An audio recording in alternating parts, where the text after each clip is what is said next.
માઘ મહિનાના કૃષ્ણ પક્ષની ચતુર્થીની તિથિ છે, જેને લંબોદર સંકષ્ટી ચતુર્થી તરીકે પણ ઓળખવામાં આવે છે. આ દિવસે માતાઓ તેમના બાળકોના લાંબા આયુષ્ય અને સારા સ્વાસ્થ્ય માટે ઉપવાસ કરે છે.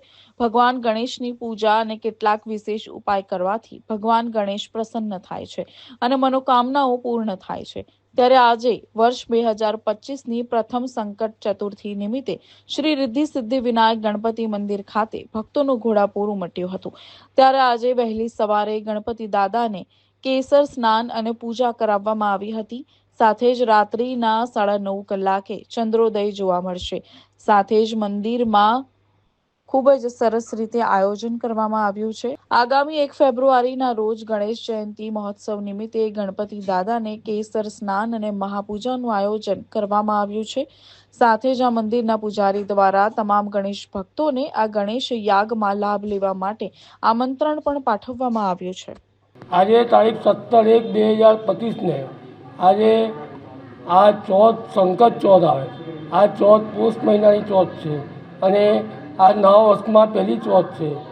આ દિવસે સવારે મહાપૂજા કરી કેસર સ્નાન કર્યું. તેમજ દરેક ભક્તોના સફળતા માટે આપને આ મહાપૂજા કરી. તેમજ આજે ચંદ્રસનો સમય 9:35નો છે. એ વખતે મહાઆરતી થશે. તેમજ આગામી આજથી 15 દિવસ પછી આપને ગણપતિ દાદાનો માઘી ગણેશ ચોથ આવે છે, એટલે ગણપતિ દાદાનો જન્મદિવસ છે. આ દિવસે આપને ગણેશ યજ્ઞનું આયોજન રાખ્યું છે. તેમજ દરેક ભક્તોને આમંત્રિત કરું છું કે આ ગણેશ યજ્ઞમાં બપોરે 12:05 જન્મ સમય છે. આ જન્મ સમય મહાઆરતી થશે.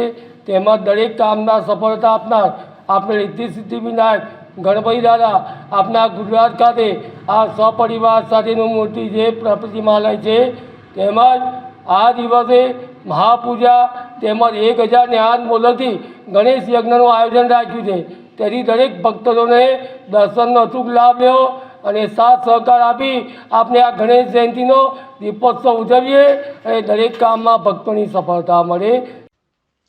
સમાચારોના સતત અપડેટ માટે આજે જ જોડાઓ TRC 24 કલાક સાથે. સબસ્ક્રાઇબ કરો અમારી YouTube ચેનલને અને ફોલો કરો TRC 24 કલાકને ફેસબુક અને ઇન્સ્ટાગ્રામ પર.